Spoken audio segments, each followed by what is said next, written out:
Every company has a bottleneck at any point in time. I think I may have told the story at ECF, but we sat down with these people 20 years ahead of us.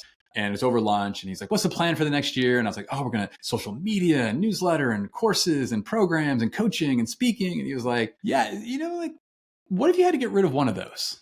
I was like, oh, it's all interconnected. It's a flywheel. It's beautiful. He's like, yeah. But, humor me. It's just lunch. I was like, well, I guess I'd cross this one out. And he's like, okay, but if you had to get rid of another one, you know where the story goes, we cross out everything but our cohort program, which is like kind of our flagship. And he was like, well, how hard is that? Like, you teach that full time for a month? And I was like, oh no, we teach 4 hours a week for a month, right? And he's like, oh, so you could do 2 a week. And I was like, yeah.